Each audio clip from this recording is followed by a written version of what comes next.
paz do Senhor, que a graça do nosso Senhor Jesus esteja adentrando a sua casa a partir deste momento. Nós vamos dar continuidade à nossa série de estudos bíblicos, sobre os profetas menores aí do Antigo Testamento. São 12 profetas, nós já temos os vídeos feitos ao vivo do nosso profeta Oséias e agora, a partir deste momento, nós vamos analisar um pouquinho a obra, a mensagem do profeta Joel, o profeta do avivamento. Como nós sabemos, o profeta Joel, ele vem aí após o período da divisão do reino de Israel, reino do sul, reino do norte, o reino de Israel ou o reino de Judá.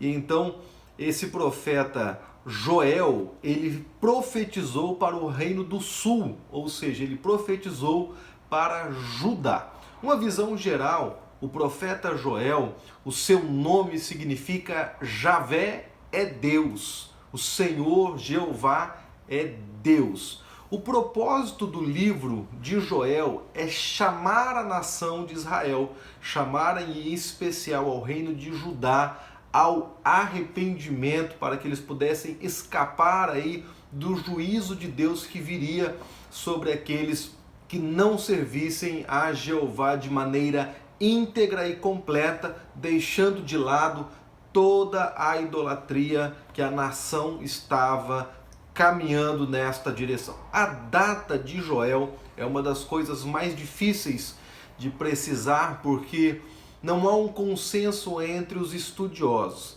A data varia entre os séculos IX e o século IV. Então tem esse período todinho aí que não há esse consenso. Alguns teólogos colocam aí a data do profeta Joel bem próximo entre o 9º ano antes de Cristo, e vai até 400 anos antes de Cristo, que é essa variação que o texto sofre. O profeta Joel, ele foi contemporâneo de Eliseu, ele profetizou aí em períodos próximos a Eliseu, o profeta dos grandes sinais, o profeta de grandes maravilhas. Bom, as verdades fundamentais do texto de Joel são, primeiro, os juízos temporários e históricos chamam ao arrependimento, indicam a importância do arrependimento para o grande dia do Senhor, algo que Joel vai estar constantemente relembrando. O grande dia do Senhor vem, o grande dia do Senhor está chegando, que é o dia do Senhor. Ele vai explicar em diferentes momentos que esse dia do Senhor é um dia de livramento, na primeira parte do livro, e no final um dia de juízo para todos aqueles que não aceitarem, que não viverem de acordo com as ordens do Senhor, o Deus Todo-Poderoso. Ao povo arrependido, aqueles que buscam o Senhor, Deus promete livramento do juízo e infindáveis bênçãos no seu futuro. O que nós precisamos entender, um panorama geral sobre o livro de Joel, é que Joel está profetizando em meio a uma grande crise econômica e agrícola. Joel está vivendo este período aí deste problema que estava acontecendo no meio da nação, uma praga de gafanhotos que havia devastado as terras, as colheitas. Então, em meio a essa grande crise, imaginando uma cultura totalmente, um povo totalmente agrícola, quando a agricultura vai mal, toda a nação vai mal e toda a nação passa por essa situação dificílima para ser vivida.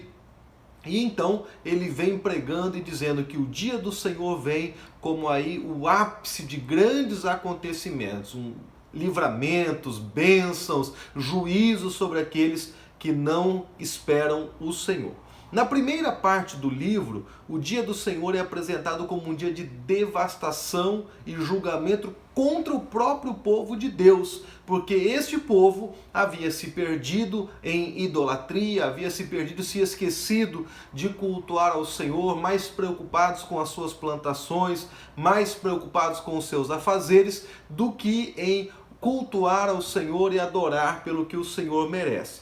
Na segunda parte do livro, Joel então já vem trazendo o dia do Senhor como um dia de julgamento dos inimigos do povo de Deus, onde o Senhor vai executar juízo sobre todas aquelas nações que fizeram mal ao povo de Israel. Joel traz em seu tema central e em vários momentos no livro do profeta, nos 3 capítulos do livro do profeta Joel, o arrependimento como algo essencial.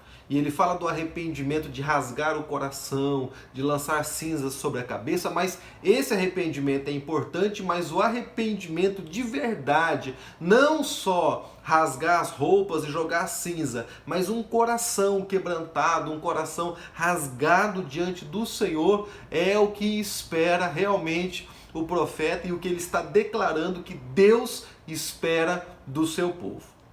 Para olharmos um pouquinho mais para o livro do profeta Joel, nós percebemos Cristo em Joel em vários aspectos. No Novo Testamento, nós percebemos que os personagens ali do Novo Testamento são muito familiarizados com o livro de Joel. Conhecem a profecia, conhecem o livro com grande habilidade. Marcos vai citar ele lá no capítulo 13, versículo 24. Lucas vai citar ele no capítulo 21, verso 25. Apocalipse vai citar também o profeta Joel, capítulo 6, verso 9. E também no capítulo 9, o verso 2. Outro apóstolo que também vai citar o profeta Joel é Pedro. Ele cita as promessas de Joel lá em Atos 2, capítulo 16 a 21. Ele vai citar o profeta Joel e o apóstolo Paulo também cita o profeta Joel em Romanos 10, versículo 13. A igreja neotestamentária, os pais da igreja, consideravam os escritos de Joel extremamente importantes, extremamente plausível para a igreja do Senhor, tá certo? Um esboço rápido sobre o livro de Joel, capítulo 1, versículo 1 traz a apresentação de quem é o profeta, e a partir do versículo 2 ele resume bem ali a sua apresentação, até porque fora do livro do profeta Joel nós vamos ter pouquíssimas referências à pessoa de Joel. Nós não sabemos absolutamente nada sobre a pessoa de Joel, quem foi, sabemos o que ele colocou no versículo 1. Fora disso, mais nada, não há nenhuma outra referência que a gente possa usar para traçar uma biografia longa do profeta Joel. Não. O que nós sabemos é o que ele escreveu sobre a sua profecia, a sua obra, correto? A partir do versículo 2, então, ele vai falar sobre essas crises que exigem arrependimento, o momento de dificuldade, o momento de pressão que a nação sofria, precisava de arrependimento para ser resolvido. E por fim, a partir do capítulo 2, verso 18 até o final do livro de Joel, ele vai falar sobre a resposta divina ao arrependimento do povo, quando o povo então entende isso e começa a clamar ao Senhor. Então vamos à leitura do texto e nós vamos lendo o texto, parando para poder explicar aí aquilo que o texto está falando, aquilo que o texto está trazendo aos nossos corações. Livro do profeta Joel, capítulo 1, verso 1. A palavra do Senhor veio a Joel, filho de Petuel. É tudo o que nós sabemos sobre o profeta Joel, que ele é filho de Petuel e mais nada. Inclusive o nome do seu pai, Petuel, não é encontrado em outros escritos também, para que a gente possa tentar puxar e fazer aumentar, né, e dizer a história dele vem daqui. Não, só isso que o texto fala sobre o profeta Joel, falando sobre uma calamidade sem precedentes. Então vamos lá à leitura do texto. Ouçam isto, anciãos, escutem todos os habitantes do país. Já aconteceu algo assim nos seus dias? Ou nos dias dos seus antepassados? Contem o que aconteceu aos seus filhos, e eles aos seus netos, e os seus netos à geração seguinte. Ou seja, a calamidade que o profeta Joel está falando era algo que nunca havia acontecido nada como aquilo que ele estava relatando. nada como isso tinha acontecido anteriormente, e ele estava dizendo, olha, isso deve ser contado às gerações futuras, isso deve ser passado às próximas gerações, porque isso é algo extremamente importante que as pessoas saibam o que aconteceu. Nunca houve nada como isso que ele está narrando em Israel, esta grande calamidade. Mas qual calamidade é essa? A partir do versículo 4, então, ele vai começar a descrever esta calamidade. Versículo 4. O que o gafanhoto cortador deixou, o gafanhoto peregrino comeu. O que o gafanhoto peregrino deixou, o gafanhoto devastador comeu. O que o gafanhoto devastador deixou, o gafanhoto devorador comeu. No versículo 4, ele faz referência aí ao que nós imaginávamos ser 4 tipos de gafanhotos diferentes. Mas em uma análise mais aprofundada, é importante nós vermos que, na verdade, o gafanhoto ele passa por 4 fases na sua vida, desenvolvimento da sua vida. A fase do cortador é aquela larva, né, que corta as folhagens menores. Ele ainda não voa e ele vai ali comendo como um pequeno grilo, né? E ele vai comendo as folhagens. O migrador, ele começa a voar. Então ele começa a partir de um lugar para o outro, começa a vencer grandes distâncias. Vamos falar um pouquinho mais sobre isso.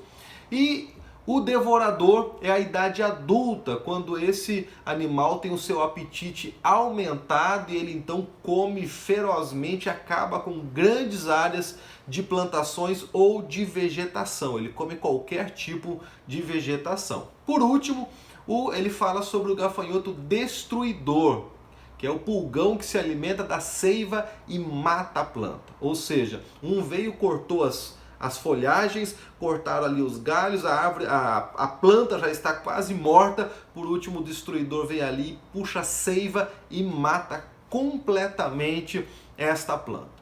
Ao que o profeta Joel estava se referindo? Naquele período ele estava falando sobre uma grande praga de gafanhotos que estavam invadindo a nação de Israel. Então é importante entendermos que cada profecia, cada ato profético, ele primeiro profetiza para o seu contexto, aquilo que ele está vivendo e trazendo esta realidade para todas as pessoas do seu tempo. Mas por ser uma profecia, ela olha para o futuro, pode ser um futuro próximo, um futuro imediato, mas também um futuro que o próprio profeta não imagina a dimensão que a sua profecia vai ter, porque a palavra do Senhor ela é atual. Ou seja, o profeta está lá falando de uma praga de gafanhotos, mas ao mesmo tempo o Senhor está usando as suas palavras, usando ali o seu discurso para falar sobre coisas que aconteceriam, sobre ações maiores e desdobramentos da história que aconteceriam. Por isso, a Bíblia ela continua sendo atual. Ela não perde a sua validade, porque ela não está falando só para o povo lá antes de Cristo, no período do profeta Joel. Ela está falando para aquele povo, ela está falando para o povo no período do Pentecostes, e ela também está falando para nós hoje sobre a volta do Senhor. Então são várias as interpretações que o texto pode ter, e todas elas são válidas, desde que elas não venham forçar o contexto do texto e trazer uma interpretação que o texto não tem ideia do que ele está falando. Ele está criando algo e usando o texto como um pretexto. Bom, claro, ele está falando de um tipo de gafanhoto que tem 4 fases e ele passa por essas 4 fases no mesmo lugar? Ele pode estar falando sobre isso. Há estágios diferentes destes gafanhotos, ou seja, os gafanhotos vieram, desceram ali, colocaram seus ovos, cresceram e foram destruindo, e foram criando, e foram aumentando, e passaram por esses 4 estágios durante este período em que eles estavam ali dentro do reino de Israel, aonde o profeta Joel estava. Como também ele pode estar descrevendo, o profeta Joel estar descrevendo tipos diferentes de gafanhoto, ou seja, enxames diferentes. Veio um enxame, foi embora, veio outro enxame e foi embora também. Porque os gafanhotos, eles têm uma capacidade migratória gigantesca. Ou seja, um gafanhoto, na sua idade adulta, ele pode voar junto com o vento, ele usa o vento como um mecanismo para poder facilitar o seu voo, 1.800 quilômetros. Ele pode voar por 3 dias sem pousar, sem colocar os seus pés no chão, aproveitando o vento para que ele seja conduzido.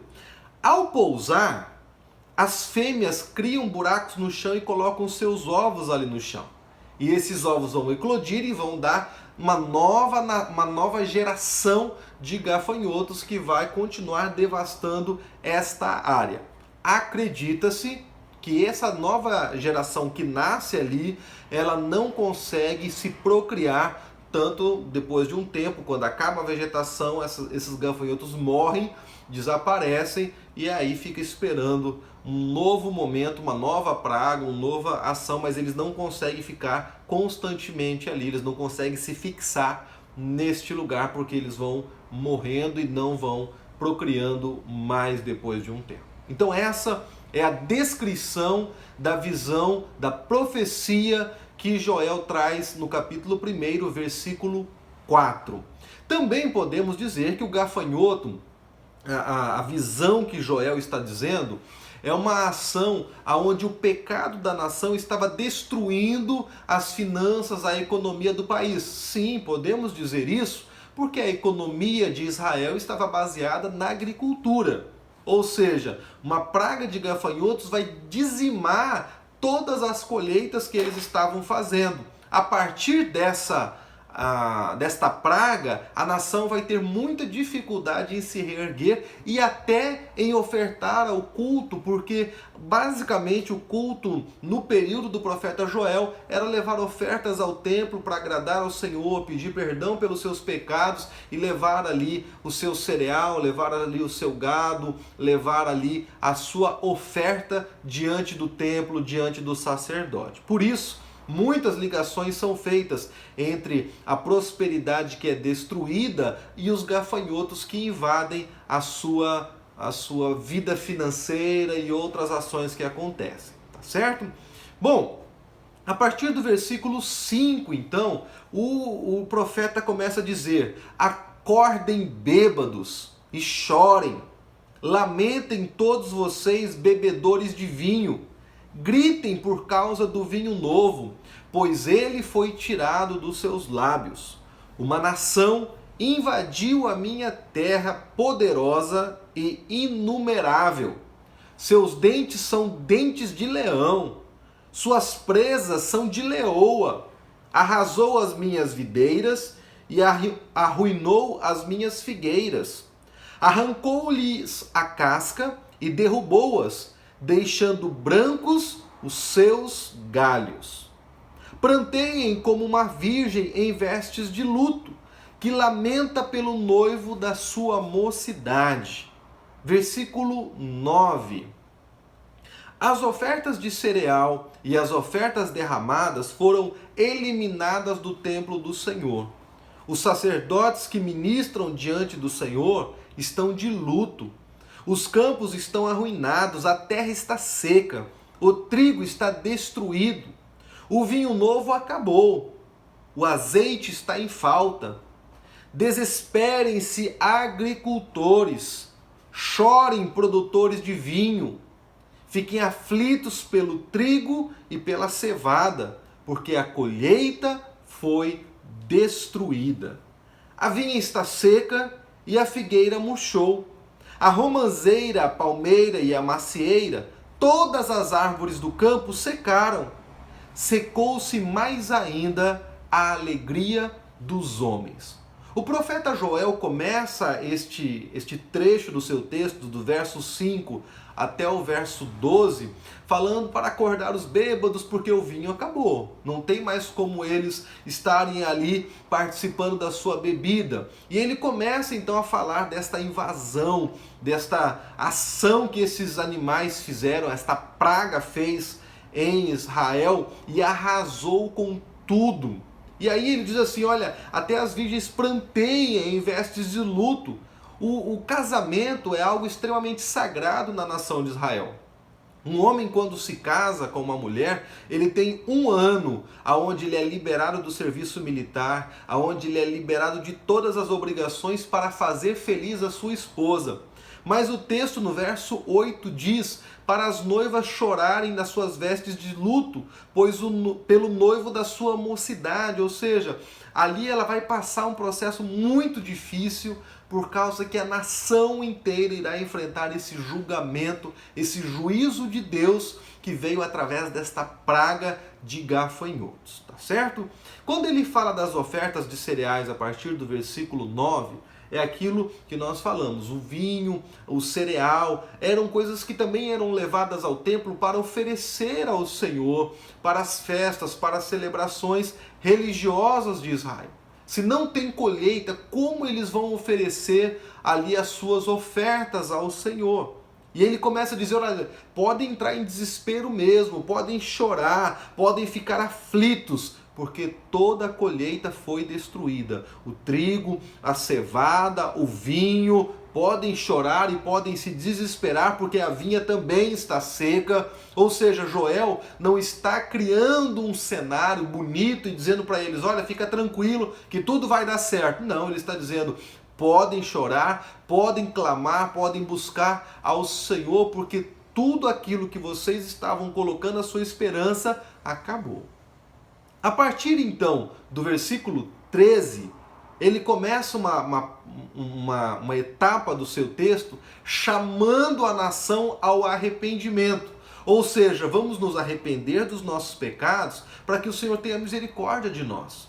Vamos nos arrepender dos nossos pecados para que Deus possa entrar de maneira misericordiosa sobre as nossas vidas. E ele diz assim, versículo 13: ponham vestes de luto, ó sacerdotes, e pranteiem, chorem alto, vocês que ministram perante o altar. Venham, passem a noite vestidos de luto, vocês que ministram perante o meu Deus. Pois as ofertas de cereal e as ofertas derramadas foram suprimidas do templo do seu Deus. Decretem um jejum santo, convoquem uma assembleia sagrada, reúnam as autoridades e todos os habitantes do país no templo do Senhor, do seu Deus, e clamem ao Senhor. Versículo 15. Aquele dia, sim, o dia do Senhor está próximo, como destruição poderosa da parte do Todo-Poderoso, ele virá. Que no verso 15, o que ele está se referindo é a invasão dos assírios em Samaria. Ele está dizendo que o dia do Senhor virá e vai ser uma grande destruição, ou seja, os assírios vão entrar e vão acabar com tudo. Essa destruição, ela vem do Todo-Poderoso. Deus está permitindo que isso aconteça para que nós sejamos acordados e venhamos buscar o arrependimento. Para que nós venhamos clamar ao Senhor e nos entregar ao nosso Deus, porque somente assim Ele vai ter misericórdia de nós. Nós nos esquecemos de Deus, fomos atrás de deuses feitos por mãos de homens e o Senhor está executando juízo sobre nós. Por isso, os assírios estarão vindo e eles vão destruir completamente aí Samaria e toda a nação de Israel. Versículo 16. Não é verdade que a comida foi eliminada diante dos nossos próprios olhos e que a alegria e a satisfação foram suprimidas do templo do nosso Deus? As sementes estão murchas debaixo dos torrões de terra. Os celeiros estão em ruínas. Os depósitos de cereal foram derrubados, pois a colheita se perdeu. Como está mugindo o gado? As manadas andam agitadas porque não tem pasto. Até os rebanhos de ovelhas estão sendo castigados. A ti, Senhor, eu clamo, pois o fogo devorou as pastagens e as chamas consumiram todas as árvores do campo. Até os animais do campo clamam a ti, pois os canais de água se secaram e o fogo devorou as pastagens. Ou seja, depois que houve essa grande praga, depois que eles passaram e destruíram tudo, uma seca veio sobre a nação e o fogo se espalhou rapidamente e queimou o que havia. A água havia acabado, a umidade está muito baixa, o fogo se alastra com muita facilidade. Ele vai fechando aí o capítulo 1 neste chamado de arrependimento, dizendo para a nação que até os animais do campo estão em dificuldade, porque eles não têm alimento e por isso eles estão extremamente aflitos. Os bois estão mugindo, procurando pasto, mas não há o que ser feito, a não ser arrependa-se diante do Senhor. A partir então do capítulo 2, ele continua falando sobre isso, mas ele começa a mudar a temática para o dia do Senhor, trazendo uma grande destruição. E essa destruição é diferente daquela destruição lá do versículo 15 do capítulo 1, porque agora ele não está falando mais dos assírios, agora ele está falando dos babilônicos em 586, que eles vão invadir Jerusalém e vão destruir Jerusalém em 586. Ele começa assim o texto, versículo 1, capítulo 2. Toquem a trombeta em Sião, deem um alarme no meu santo monte, tremam todos os habitantes do país, pois o dia do Senhor está chegando, está próximo. É dia de trevas e de escuridão, dia de nuvens e negridão. Assim como a luz da aurora estende-se pelos montes, um grande e poderoso exército se aproxima, como nunca antes se viu, nem jamais se verá nas gerações futuras. Diante deles o fogo devora, atrás deles arde uma chama. Diante deles a terra é como o jardim do Éden, atrás deles um deserto arrasado, nada lhes escapa. Versículo 4, então ele continua essa narrativa. Eles têm a aparência de cavalos, como cavalaria atacam galopando, como um barulho semelhante ao de carros saltam sobre os cumes dos montes, como um fogo crepitante que consome o restolho, como um exército poderoso em posição de combate. Diante deles, povos se contorcem angustiados, todos os rostos ficam pálidos de medo. Eles atacam como guerreiros, escalam muralhas como soldados, todos eles marcham em linha, sem se desviar do curso. Não se empurram uns aos outros, cada um marcha sempre em frente. Avançam por entre os dardos sem desfazer a formação. Lançam-se sobre a cidade, correm ao longo da muralha, sobem nas casas como ladrões, entram pelas janelas. Diante deles a terra treme, o céu estremece, o sol e a lua escurecem e as estrelas param de brilhar. O Senhor levanta a sua voz à frente do seu exército. Como é grande o seu exército! Como são poderosos que obedecem à sua ordem! Como é grande o dia do Senhor! Como será terrível! Quem poderá suportá-lo? No versículo 11, então, ele faz a descrição desse exército e ele diz que a aparência é como cavalos porque eles correm muito rápido, eles vêm saltando e voando, e isso gera no profeta Joel a visão desses animais vindo, e ele vai descrevendo da melhor maneira que ele pode descrever essa visão que ele estava tendo. O barulho das asas deles batendo, parecem carros correndo, saltam, pulam, e eles sobem pelas muralhas, entram pelas janelas, eles não se empurram uns aos outros, eles vão marchando em linha, correndo realmente. Então ele vai descrevendo esses gafanhotos, esse exército, como um exército de verdade mesmo. Um exército de homens organizado, marchando na mesma direção e com o mesmo propósito. A visão de Joel desse exército, ele faz questão de declarar que é o exército do Senhor. É o exército que obedece à voz do Senhor e que marcha segundo as ordens do Senhor. E ele termina o versículo 11 fazendo essa pergunta: quem poderá suportá-lo? Imagine essa grande invasão, você com seus campos plantados ali, esperando o tempo certo para colher, e essa grande invasão de gafanhotos vem e destrói tudo o que você plantou, todo o seu trabalho, toda a sua esperança, todas as suas economias que você colocou ali, que deixou de comer aquelas sementes para lançar na terra, e esses animais vêm e destroem tudo aquilo que você fez com tanto suor, com tanto trabalho. Realmente é uma visão terrível, é uma visão que, como Joel diz um pouquinho antes, né, é para chorar, é para prantear, mas a partir do versículo 12 ele diz que a razão principal e o propósito é chamarmos ao arrependimento, voltar-se para o Senhor, voltar o seu coração completamente ao Senhor. E ele diz assim, a partir do versículo 12: agora, porém, declara o Senhor,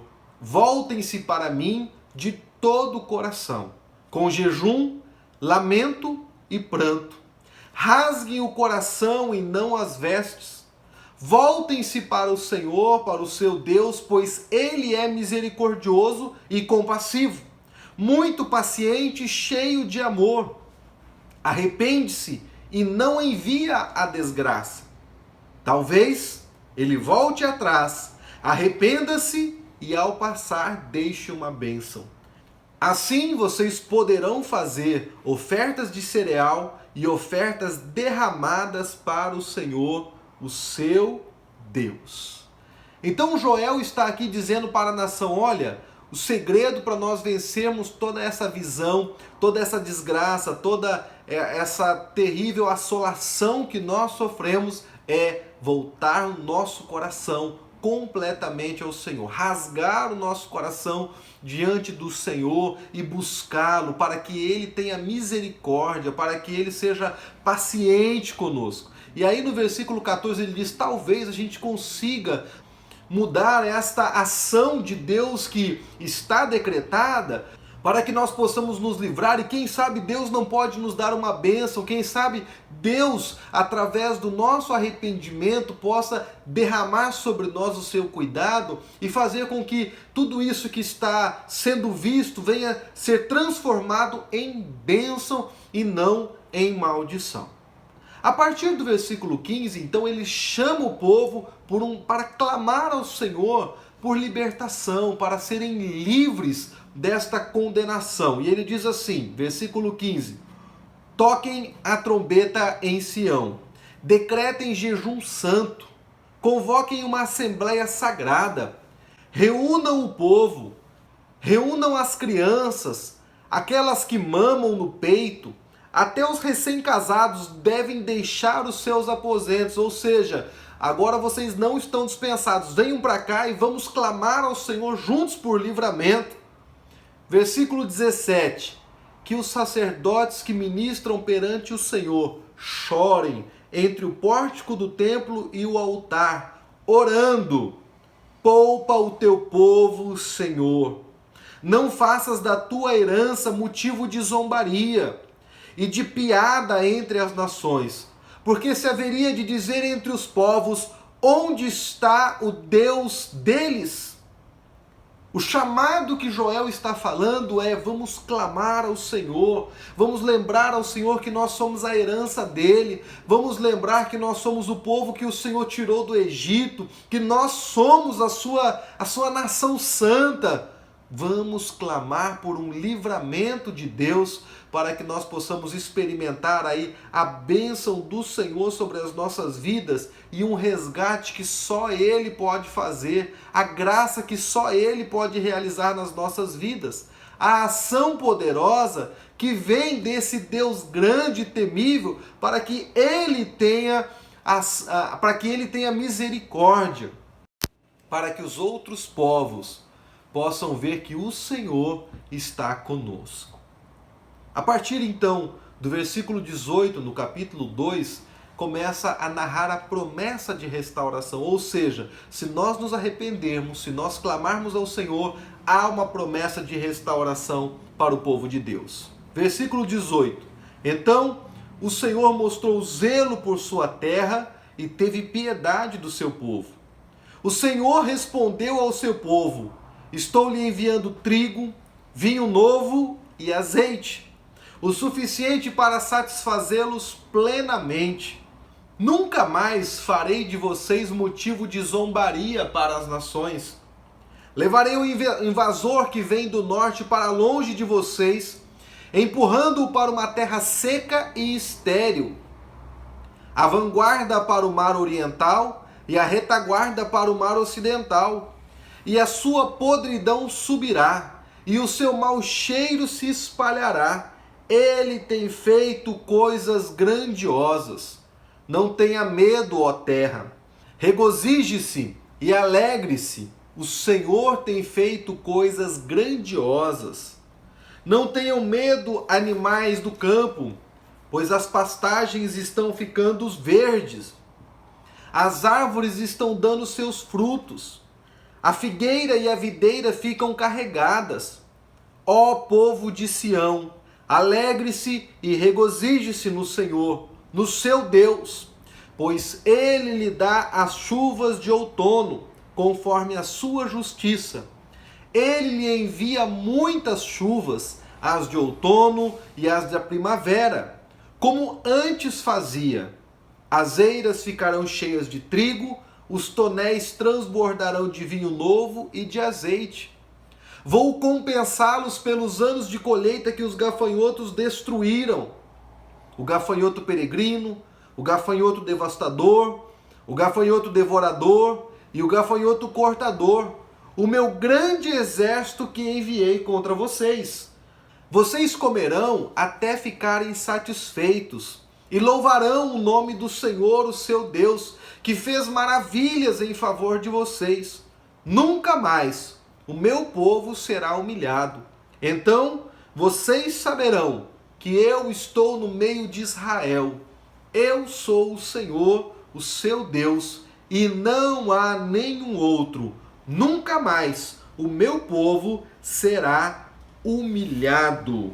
Versículo 27, ele traz essa promessa de restauração, essa promessa de prosperidade, de bênção. Se houver clamor, se houver arrependimento, haverá uma grande restauração. E vai ser algo que vai compensar por tudo aquilo que eles perderam, pelas colheitas que foram perdidas para os gafanhotos. O Senhor trará a recompensa, o Senhor trará a bênção, o Senhor trará sobre o povo dele algo tão grandioso que eles comerão até ficar satisfeitos. Eles vão louvar ao Senhor e então todos os povos saberão que o Senhor está no meio da nação de Israel, no meio do povo que clama ao Senhor, o seu Deus. E ele termina o versículo 27 dizendo: meu povo nunca mais será humilhado.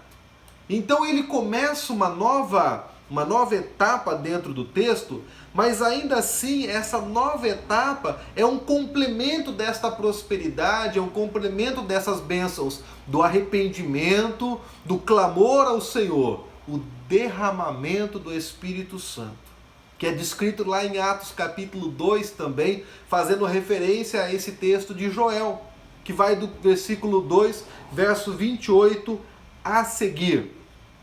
E depois disso, depois de ter a restauração feita, depois da nação ser restaurada, depois disso, derramarei do meu espírito sobre todos os povos. Os seus filhos e as suas filhas profetizarão. Os velhos terão sonhos, os jovens terão visões. Até sobre os servos e as servas derramarei do meu espírito naqueles dias. Mostrarei maravilhas do céu e na terra, sangue, fogo e nuvens de fumaça. O sol se tornará em trevas e a lua em sangue, antes que venha o grande e terrível dia do Senhor. E todo aquele que invocar o nome do Senhor será salvo. Pois conforme prometeu o Senhor, no Monte Sião e em Jerusalém haverá livramento para os sobreviventes, para aqueles a quem o Senhor chamar. Ele conclui então, o profeta Joel fecha o capítulo 2 com esta promessa. Uma promessa de bênção, uma promessa do derramar do Espírito Santo, mas também um dia terrível, um dia onde o Senhor vai estabelecer ali o seu juízo sobre as nações, aonde o Senhor vai agir de maneira a separar os fiéis dos infiéis, aqueles que servem daqueles que não servem. Quando ele diz, todo aquele que invocar o nome do Senhor será salvo, após esses acontecimentos, após toda essa narrativa, ele diz que haverá salvação para aqueles que invocarem o nome do Senhor, aqueles que se arrependerem, aqueles que clamarem ao Senhor serão salvos, porque o texto está garantindo isso aqui.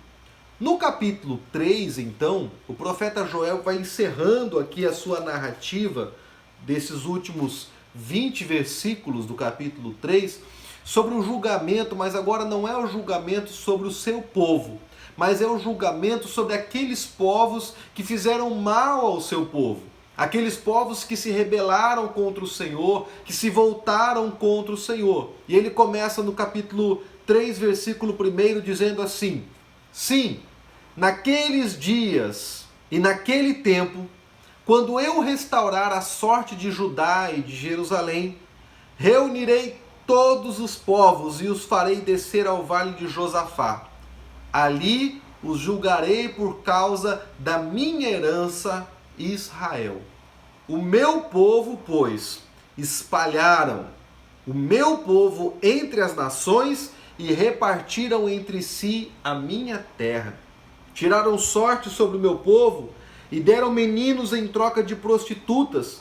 Venderam meninas por vinho para se embriagarem. Aqui ele começa a descrever o porquê que ele vai executar este juízo.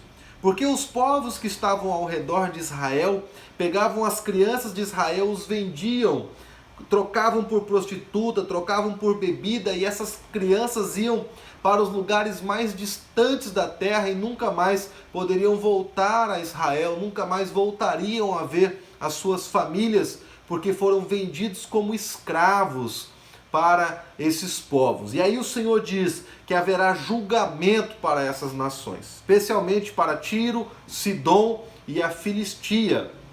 Versículo 4. Que é que vocês têm contra mim, Tiro, Sidom e todas as regiões da Filistia? Vocês estão me retribuindo por algo que eu lhes fiz? Se estão querendo vingar-se de mim com agilidade e rapidez, me vingarei do que vocês têm feito. Pois roubaram a minha prata e o meu ouro, e levaram para os seus templos os meus tesouros mais valiosos. Vocês venderam o povo de Judá e de Jerusalém aos gregos, mandando-os para longe da sua terra natal. Vou tirá-los dos lugares para onde os venderam, e sobre vocês farei cair o que fizeram. Venderei os filhos e as filhas de vocês ao povo de Judá, e eles os venderão a distantes nações dos sabeus. Assim disse o Senhor. E agora, o Senhor, a partir dessa descrição, a partir desta acusação que o Senhor está fazendo contra essas nações, o Senhor então começa a descrever como será esse julgamento que ele executará sobre as nações. Versículo 9. Proclamem isto entre as nações. Preparem-se para a guerra. Despertem os guerreiros. Todos os homens de guerra aproximem-se e ataquem. Forjem os seus arados, fazendo deles espadas, e de suas foices façam lanças. Diga o fraco, sou um guerreiro. Venham depressa vocês, nações vizinhas, e reúnam-se ali. Faze descer os teus guerreiros, ó Senhor. Despertem, nações, avancem para o vale de Josafá, pois ali me sentarei para julgar todas as nações vizinhas. Versículo 13. Lancem a foice, pois a colheita está madura. Venham, pisem com força as uvas, pois o lagar está cheio e os tonéis transbordam. Tão grande é a maldade dessas nações. Multidões, multidões, no vale da decisão, pois o dia do Senhor está próximo, no vale da decisão. O sol e a lua escurecerão, e as estrelas já não brilharão. O Senhor rugirá de Sião, e de Jerusalém levantará a sua voz. A terra e o céu tremerão, mas o Senhor será um refúgio para o seu povo, uma fortaleza para Israel. Ou seja, o Senhor está dizendo para a nação de Israel, para o povo de Israel, que ele vai trazer julgamento sobre essas nações. Que é para eles se prepararem para isso, transformando as suas ferramentas de cultivar a terra em espadas para essa guerra que viria, porque seria através das mãos deles que o Senhor daria livramento, que o Senhor iria agir, e aqueles que estivessem fracos, aqueles que estivessem com o seu coração duvidoso, era para dizer ao seu irmão, para dizer ao seu amigo: eu sou forte, eu sou um guerreiro, para fortalecer um ao outro para esta ação que o Senhor estava dizendo. E o Senhor está dizendo que o Senhor estará com eles. O versículo 16 diz que o Senhor será um refúgio para o seu povo, ou seja, o seu povo estará preservado nesta fortaleza que é o Senhor, o Deus Todo-Poderoso. A partir então do versículo 17, ele encerra o seu livro falando desta restauração que Deus vai fazer em meio ao seu povo. Então vocês saberão que eu sou o Senhor, o seu Deus, que habito em Sião. O meu santo monte, Jerusalém, será santa, e estrangeiros jamais a conquistarão. Naquele dia, os montes gotejarão vinho novo, das colinas manará leite. Todos os ribeiros de Judá terão água corrente. Uma fonte fluirá do templo do Senhor e regará o vale das acácias. Mas o Egito ficará desolado. Edom será um deserto arrasado por causa da violência feita ao povo de Judá, em cuja terra derramaram sangue inocente. Judá será habitada para sempre e Jerusalém por todas as gerações. Sua culpa de sangue ainda não perdoada, eu a perdoarei. O Senhor habita em Sião. Ou seja, o profeta Joel fecha o seu texto profético falando que o Senhor vai habitar no meio do seu povo, que o Senhor vai estar com eles, o Senhor vai estar agindo em favor do seu povo, restaurando a sua terra, restaurando o seu povo e habitando com esse povo, para que eles possam então ter essa esperança de uma vida com o Senhor. A visão de Joel, a profecia de Joel, ela é lembrada pelos gafanhotos, ela é lembrada pelas descrições trágicas de grandes acontecimentos, mas não podemos nos esquecer da restauração, do livramento, do derramar do Espírito e da salvação que está em todos aqueles que clamam ao Senhor e buscam por seu nome. Este foi o nosso estudo do profeta Joel. Eu quero convidar você para estar conosco nos próximos estudos aqui no nosso canal IPR Ananindeua. Caso você ainda não seja inscrito, eu quero pedir para você se inscrever, clicar no botãozinho, ativar o sininho e fazer parte desta família que ama a palavra de Deus. Que você possa ser muito abençoado e que você possa compartilhar com seus amigos e familiares esse estudo. Muitas pessoas têm dificuldade em lidar com o texto sagrado. Espero que você, a partir deste estudo, se aprofunde mais ainda no conhecimento do livro do profeta Joel e de muitos outros. Nós estamos numa série chamada Pequenos Livros, Grandes Mensagens, onde nós estamos estudando todos os profetas menores do Antigo Testamento. Nesse momento, nós temos já nesta série o livro do profeta Oséias e agora o livro do profeta Joel. E continuaremos estudando cada livro e postando esses vídeos aqui para te ajudar a conhecer a palavra de Deus e a sua vontade. Que Deus te abençoe, que Deus abençoe a sua casa e que você possa experimentar esse derramar do Senhor na sua vida. Deus abençoe, até o próximo.